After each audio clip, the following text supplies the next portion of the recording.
Hello and welcome especially to all you UPSC aspirants tuning in. We know you're navigating a sea of information daily. Absolutely. So our goal here is to really focus, to cut through that noise, and give you a deep dive into something critical for your exams. Mains, definitely, but maybe even prelims.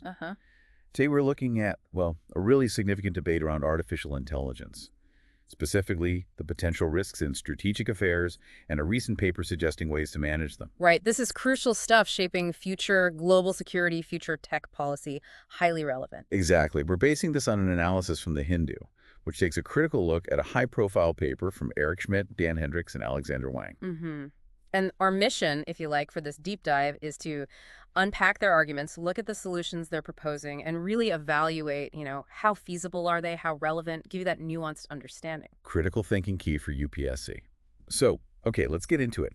The core issue starts with AI just becoming, well, so powerful, right? It's transformative, no doubt. And there's this intensified concern around AGI, artificial general intelligence. The idea that AI could maybe surpass human intelligence. Which immediately brings up fears of like an AI arms race. Precisely. And that's where this paper comes in. It's an attempt, a proactive one, to think about how we might manage these potential threats before they spiral. Okay, so what's their main proposal?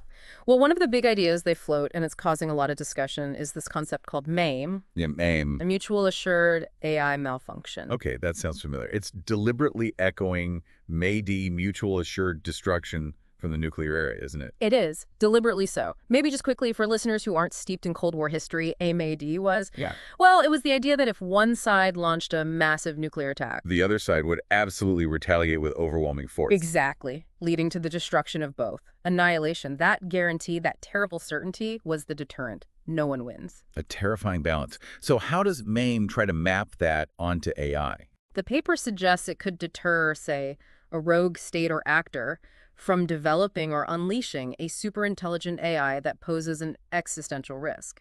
The threat would be reciprocal digital disruption, sabotage. Like if you unleash your dangerous AI, we have the means to wreck it, or maybe unleash our own disruptive AI in return. Something like that, a kind of digital deterrence through the threat of mutual technological breakdown. Okay, but this is where the critique, the one highlighted in The Hindu, really bites, isn't it? Does this analogy, AI to nuclear weapons, actually hold up? That's the million-dollar question.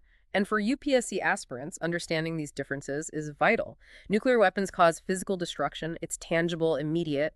AI risks, they're different. How so? Well, they're often digital, for starters, operating within complex networks. Sometimes it's hard to even see what an advanced AI is doing internally. It can be quite opaque. Right, it's not like tracking a missile silo. It's code, data, algorithms. Exactly. And another huge difference, nuclear weapons programs were overwhelmingly state-controlled, centralized. AI development, it's everywhere. Private companies, universities, open source projects, it's incredibly distributed. So the idea of, say, a preemptive strike to take out a dangerous AI becomes really messy. Extremely messy and risky. No. Who do you target? How do you know you got it? What about collateral damage in the digital realm? You risk massive escalation based on potentially incomplete information. It's fundamentally different from the state-on-state nuclear dynamic. And the article also raises ethical flags, right, about this idea of preemptive sabotage based on what might happen. Absolutely. Preemptive action based on speculative threats. That's legally and ethically very shaky ground in international relations. It could easily be misused. Okay, moving on. The paper also talks about non-proliferation, specifically controlling access to the advanced computer chips needed for training powerful AI. Again, drawing a parallel to controlling nuclear materials like uranium. Yes, trying to control the fuel for AI, so to speak. Seems logical on the face of it. Cut off the supply. But what's the counter-argument there? Well, the thing is, technology moves fast. And AI isn't quite like nuclear fuel. Once a powerful AI model is trained, it doesn't necessarily need a constant feed of those specific high-end chips to operate or potentially even be copied or adapted. So it's not like a reactor needing constant fuel rods. The model exists, it can function. To a large extent, yes. Plus, the hardware itself. What's cutting edge today becomes more common tomorrow. That kind of hardware is becoming more accessible, not less. Trying to maintain strict global control over the supply chain long term, that's a huge, perhaps impossible challenge. And that leads to the surveillance issue. The paper seems to assume you'd need almost perfect intelligence to spot and stop any secret AI projects. Is that realistic? Highly optimistic, I'd say. Think about the practicalities. Tracking distributed, potentially hidden digital development across the globe.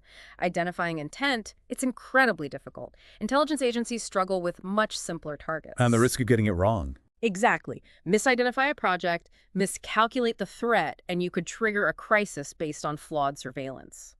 The potential for error is enormous. The Hindu analysis also takes issue with how the original paper framed some risks, like AI-driven bioweapons or cyber attacks, almost making them sound inevitable. Why is that framing potentially dangerous? Well, if you frame something as inevitable, it can sort of shut down other options. It pushes towards drastic, perhaps premature policy responses based on fear, rather than a careful assessment of the actual current evidence and likelihood. We need to be wary of just assuming the worst-case scenario is guaranteed. And there's another key point you touched on earlier, the role of the private sector. This isn't like the nuclear age where governments ran the whole show. Precisely. This is crucial for understanding modern tech policy, especially for papers like GS Third. AI innovation is massively driven by private companies. Governments often rely on these companies for the very technology they might want to regulate. That creates a really complex dynamic, doesn't it? A public-private entanglement that just wasn't there with nuclear weapons. Absolutely. It makes top-down, state-centric control much, much harder to implement effectively. So if the whole MA nuclear analogy is flawed, as the critique suggests, what's a better way to think about AI policy? What alternative frameworks does the article suggest? It argues we need frameworks that actually fit AI's characteristics. It's not primarily a weapon, even if it has risks. It's potentially a general-purpose technology. A GPT. Okay, general purpose technology. What does that mean exactly? Think about technologies that changed everything across the board. The printing press, steam engine, electricity, the internet.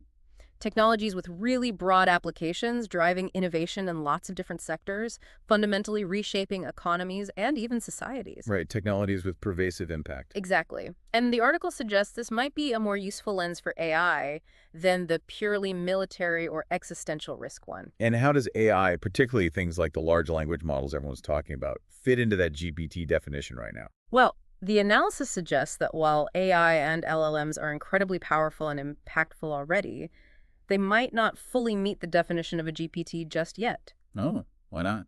Maybe because their diffusion isn't quite universal across all sectors yet, or their generality in solving all kinds of problems still has limits compared to something like electricity or the internet.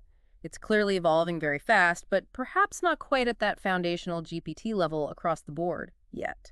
Interesting distinction. So looking at it as a potential GPT rather than just the next WMD might lead to different policy approaches. It certainly encourages thinking about broader economic impacts, innovation policies, skills development, ethical guidelines across sectors, not just focusing narrowly on control and deterrence based on a possibly flawed analogy. Okay, so pulling this all together, what's the main takeaway here for our UPSC listeners? I think the core message is be critical of analogies, especially powerful ones like the Cold War nuclear standoff.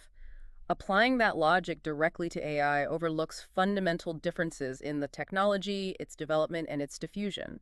Understanding why it's different is key for informed analysis. Which is vital for MAIM's answers, right? Showing you understand the nuances. Absolutely. It's about moving beyond surface-level comparisons. And maybe a final thought to leave our listeners with. Considering AI's dual-use nature, huge potential benefits and risks, how does that challenge traditional security thinking compared to something like a nuclear bomb, which is pretty much just for destruction? What new kinds of thinking or frameworks might we need? That's the big question going forward, isn't it? How do you govern something with such immense positive and negative potential, especially when it's developing so rapidly and globally? Definitely something to mull over. This analysis from the Hindu provides some really solid ground for thinking critically about it. Indeed. We need much more rigorous, non-sensationalized research into AI and strategic affairs to guide policy effectively. Couldn't agree more. All right, if you found this deep dive helpful for your UPSC prep, please do give us a like and subscribe for more discussions like this. And let us know your thoughts or questions on AI in the comments. We'd love to hear from you. Yes, please do. Remember, today's deep dive drew its analysis from the Hindu. Thanks for tuning in.